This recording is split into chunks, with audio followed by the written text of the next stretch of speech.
สวัสดีพ่อพี่น้องสวัสดี FC เมื่อทุกคนเนาะมื้อนี้มาเฮินเบาพัดพ่อพี่น้องก็เห็นหลายๆคลิปอยู่เนาะทางAI เพิ่นเฮามาอยู่แต่มื้อนี้เฮาก็เฮามาหาเพิ่นนี่นะอ่ามื้อนี้สิเฮามาสอบถามเพิ่นเนาะว่าเพิ่นซื้อแนวเลยแน่อยู่กินแนวเลยแน่อยู่กับเพิ่นแน่พ่อพี่น้องเนาะเพราะว่างก็เป็นครั้งที่สองครั้งทำมิตรก็ไม่ได้เข้าไปสัมผัสโดยตัวเองเนาะก็คือตอนนั้นเพิ่นมีสบายนะแต่เจอมาถามว่าดีเด้อบ่มีสบายนะ เห็นบ่าวลาวเพิ่นเล่าอยู่ว่าสักยาแล้วว่าซั่นเนาะมื้อนี้ก็เลยสิเฮามาถามเพิ่นอีกพ่อพี่น้องเนาะอ่านี่เพิ่นก็อยู่เฮินอยู่ศาลนี่เด้อพ่อพี่น้องอ่านี่สบายดีบ่าวสบายดีสบายดีเออโอ้เพิ่นก็อยู่เฮินอยู่พ่อพี่น้องอยู่กับเพิ่นเลยแน่นี่ฮะอยู่ผู้เดียวโอ้อยู่พุ่นดิเนาะชื่อว่าบ่าวพัดเนาะโดยอายุจักปีแล้วโรค16ปีพ่อพี่น้องเนาะโดยตัดสินใจอยู่ผู้เดียวเออ อ่าผู้เดียวเนาะไปพี่น้องอืมกินข้าวกินน้ำแล้วบ่กินเอกินอแล้วแต่บ่อิ่มปานใดกินแต่ไม่อิ่มปานเลยไปพี่น้องอยู่ผู้เดียวอาศัยอยู่ผู้เดียวเนาะเบิ่งขึ้นไปเบิ่งคักๆก่อนไปพี่น้องเนาะได้ยินอันเบ้าลาวว่าเจ้ามีสบายเหรอมือก่อนนะอืมมีสบายเพิ่นก็ขายแน่แล้วแมันบ่โดยโอ้ขายแน่แล้วไปพี่น้องอากาศมันเปลี่ยนเนาะ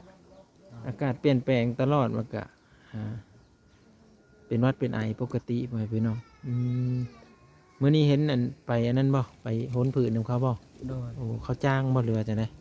ไปคนซอยเพิ่นโอ้พอได้และเพิ่นให้20,000โอ้3,000พอได้ไว้ซื้อกับคงกับข้าวเนาะไว้ซื้อยาบัดเจ็บไข้ได้พยาธิได้พอพี่น้องโอ้อยู่เถิงนี่รู้สึกว่าเย็นแห้งเนาะโดยนี่อันนี้ได้สะพไผสาเหตุอะไรนี่พากระจาดนี่ ตอนมีเงินหาจ้างเพิ่นเฮ็ดให้50พุ่นโอ้อันเฮ็ดอันนี้เนี่ยโดยเออตัวอันนี้นี่ได้สัตัวอยู่ถึงนี่เด้อันเนี้ยเฮ็ดเอง เฮ็ดเองพอได้แบบกลางกลางแดดเนาะโดยก็สิว่ากลางพ้นนี่บ่ได้แหละพ่อแม่พี่น้องเจ้าตัดสินใจอยู่ผู้เดียวนี่หลายปีแล้วบ่หาฮอดบ่ประมาณปีหนึงโอ้ประมาณปีหนึงเพิ่นอยู่พ่อแม่พี่น้องเออนี่เบิ่งเด้อบ่าวบางนั่นให้เบิ่งก่อนทุกคนนี่ก็เพิ่นก็พอได้กังลมไว้อะแหละอันนี้จะเป็นโถน้ำกินบ่ตัวนี้ โดยวันน้ำกินวันน้ำกินได้ไปตักอยูเซอร์ละบัดตักอยู่น้ำสางพุ่นโอ้แหละหาบมาหิวมาโดยโอ้แล้วก็หิวมาไปพี่น้องอยู่ผู้เดียวเนาะโอ้ยมันเย็นมาแล้วนี่ก็ยากแล้วนี่ฮะมืดแล้วเนาะอยู่ผู้เดียวเนาะโดยมืดเด้อนี่ไผพากับบ่ได้มีเด้อพี่น้องมีแต่นี่แหละในไผโอ้ไผอันนี้บ่มันหุ่งอยู่บ่แหละโดยหุงอยู่แต่บ่แห้งเดเปิดให้เบิ่งแหน่หน่อยหนึงอืมโอ้จับเน็บเฮากันเนาะโอ้ดีได้หุ่งอยู่หน่อยหนึงบ่พี่น้องพอเห็นหินเอาได้แล้วกับบ่หุ่งปานใดแต่ทานมันหมดนี่ก็ไม่ได้เลยเนาะสากบ่โอ้ขอสากน้ำเพิ่นโดยเออขอสากน้ำเพิ่นไปเนาะโอ้แต่ว่าไอเดียเพิ่นเฮ็ดคักเนาะเพิ่นได้เอาอันนั้นมาปลูกเพิงมาปลูกเนาะโดยให้มันนุ่มเพิ่นน่ะอันนี้ผ้าห่มผ้าห่มมันก็สิอุ่นอยู่บ่เลยนอนกลางคืนอุ่นแน่ก็บ่ปานใดเนาะเฮ็ดได้มันน้อยๆหนึงไปพี่น้องเออเด้อบ่าวางก็ขึ้นมาถามเพิ่นก็เห็น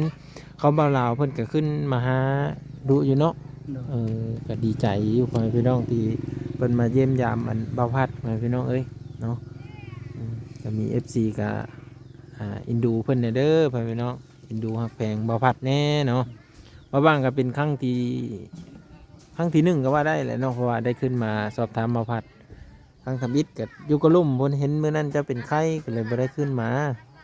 อืมอืมได้เข้าโรงเรียนอยู่บ่แต่เก่าค่ะเข้าโอ้เรียนฮอดห้องเหรอมสามโอ้สามไปพี่น้องโอ้ไปเห็นอยู่ตาแล้วพุ่นน่ะเนาะบ่นี่อยู่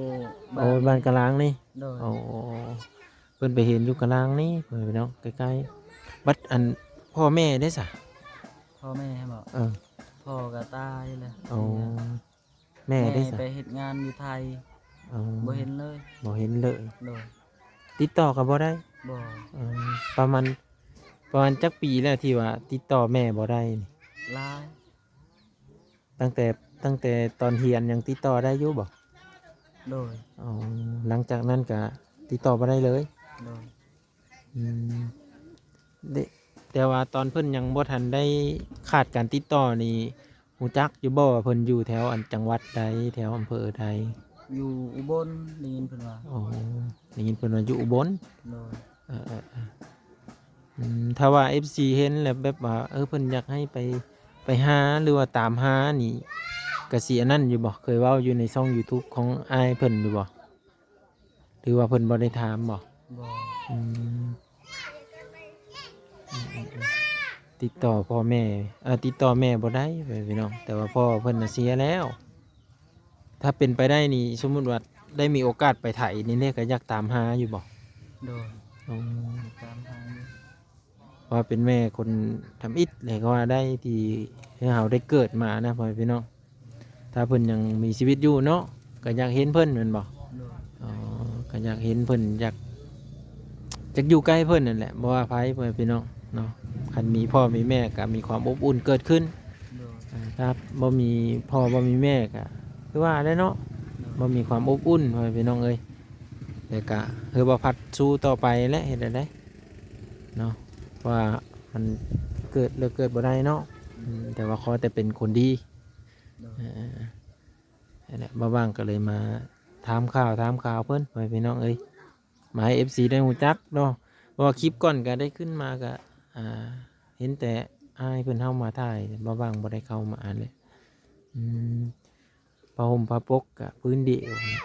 ยันยามหนาวนี่ก็ยากเลยเนาะโอ้ยยามเป็นเจ็บเป็นไข้นี่ก็ลำบากเนาะ โดย ลำบาก อยู่ผู้เดียว อยู่ผู้เดียว มีไปมาถามอีก ยากที่จะมีคนมาถามพ่อพี่น้องเอ้ย โดย ป้าลุงเพิ่นกับครอบครัวเพิ่นเนาะคือเอารู้จักกันแหละยากได้ตัวนี้ก็ได้แต่เราคันเพิ่นมาวนวายเฮาหลายก็ยากอีกเนาะลูกหลานเพิ่นอีกเพิ่นก็สิคิดแนวนึงอีกอันนะพ่อพี่น้องสมมุติว่าก็คือเพิ่นมาเบิ่งแยงดูแลเฮาหลายเกินไปก็ลูกเต้าเพิ่นก็สิคิดอย่างนึงอีกเนาะ โดย นี่คือพ่อแม่เขาเองได้ตัวนี้พ่อพัดเป็นตัดสินใจมาอยู่ผู้เดียวไปนอนอยู่กระต๊อบหลังน้อยๆเลยก็ว่าได้ถ้าเป็นไปได้นี่ถ้าเพิ่นนั้นมีความเมตตาต่อบ่าวพัดนี่ผ้ายางสักพื้นนี่ก็คงจะดีนะทุกคนหมุงไว้เลยเนาะบ่าวพัดเนาะ โดย แอมไว้ถึงนี่นะ ใครแน่ พอบ่ให้ลมพัดเนาะ ถ้าฮอดยามฝนก็โอ้อุกอีกแล้ว ฮอนอย่างพ้นนี่คืออยู่บ่ได้ โดย เนาะอยู่ได้อยู่แต่ว่าต้องได้กังได้บังอะไรรอแหละ โดย นี่นี่เพิ่นก็ได้แอมได้อันนี้ไว้แต่ว่ามันก็สิบ่อยู่เนาะว่า อัน พี่ นี้ น้อง ก็เฮ็ดด้วยมือตัวเอง บัดไม้นี่ได้เอามาแต่ใช้ซะ ไม่บอก อ่า เพิ่นเฮ็ดให้พระเจ้าในบ้าน เอาเขาซอยให้ โดย เออบัดดินตอนหญ้าแม่ได้สามีอยู่บ่หรือว่าจังได๋ มีอยู่ อ๋อยังมีอยู่เนาะคันแบบว่าบางทีมีผู้รักผู้ใหญ่เพิ่นเมตตาว่าซั่นซะเดี๋ยวปลูกเพิ่นปลูกสารให้แบบนี้นะแต่ว่ามีดินดอนตอนหญ้าแม่ให้ไว้ให้อยู่เนาะ โดย นี่ไว้พี่น้องมันก็สิอยู่กันแบบนี้นะนี่อันนี้ก็พอได้กั้งพอได้บังอยู่โอ้ยามอยู่ยามกินนี่ก็หญ้าเนาะเพิ่นก็คือมื้อนี้นั่นนี่เพิ่นไปค้นผืนช่วยเขาชาวบ้านก็เขาก็ให้20,000กีบก็เป็นเงินบาทอยู่40 บาทไว้พี่น้องพอได้ประทังชีวิตไปนะ16 ปีนี่เฮ็ดบัตรเฮ็ดอันนี้ได้แล้วบ่พาสปอร์ตนี่ จ้ะ บ่ฮู้จักคือกันเนาะ โดย เอาก็สมมุติว่ามีผู้หลักผู้ใหญ่เพิ่นเฮ็ดพาสปอร์ตให้แหละไปไทยได้อยู่บ่สมมุติว่าเพิ่นว่าอยากให้ไปเฮ็ดงานอยู่ประเทศไทยประมาณนี้นะสมมุติซื่อๆเด้อ โดย ได้อยู่บ่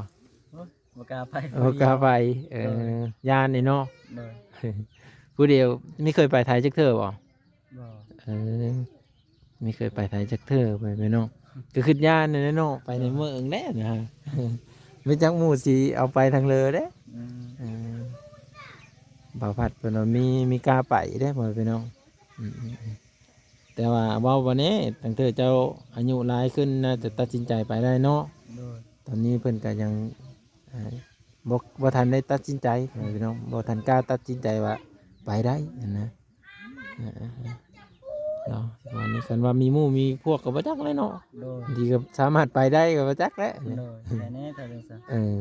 แล้วติดตามเบิ่งแล้วกันอีกไปพี่น้องเอาขอบใจบ่าวผัดหลายๆเด้อที่ให้การสัมผัสมื้อนี้เนาะก็คือบ่าวว่างได้ถามบ่าวผัดไปแล้วพ่อพี่น้องในการอยู่การกินเพิ่นก็สิลำบากแหน่จักหน่อยนะบัดเจ็บบัดเป็นกันลำบากอีกอย่างหนึงพ่อพี่น้องไปเดี๋ยวบ่าวว่างพาลงไปเบิ่งข้างล่างอีกเด้อพี่น้องเด้อเนาะนี่อันนี้คือคนอยู่บนเสาคนได้อพี่น้องพระกระจาดก็ เป็นอาศัยจ้างเขาเนาะจ้างเขาเฮ็ดให้สารผักกระจาดสารผักกระแตะนี่แหละเนาะแต่ว่าก็มีชาวบ้านเพิ่นก็ซอยเลอเพิ่นอยู่เนาะซอยไม้ซอยตอกอิหยังแต่ว่าเพิ่นก็สิน่าจะซื้อน้ำมึกน้ำมันให้เพิ่นโอ้อันนี้คลองบ่อพาตี้นี่เอาไว้หาอยู่หากินนี่คลองน้อยเพิ่นคลองน้อยตุกน้ำเนาะมีผ้าแน่โอ้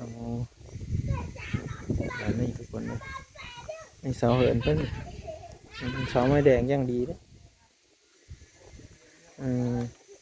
แต่ว่าน้ำอันนี้เพิ่นก็อึบไว้เลยนี่ยันไม่มีหยังมาจกมานั่นกลางค่ำกลางคืนเนี่ยยันกลางค่ำกลางคืนเขาแนมบ่เห็นเนาะอยู่ผู้เดียวบางเธอเขานอนรับประมาณนี้นะทุกคนจะเอามาบังมาอันนี้ไว้โอ้โหดีนี่เอาว่าจะมีแหละทุกคนใครที่คิดเห็นจังได้แน่ก็คอมเมนต์มาได้นะมาบางขอขอบพระคุณเบิร์ดทุกคนเบิร์ดทุกท่านที่รับชมและติดตามตลอดมาวิดีโอหน้าพอกันใหม่สวัสดีครับ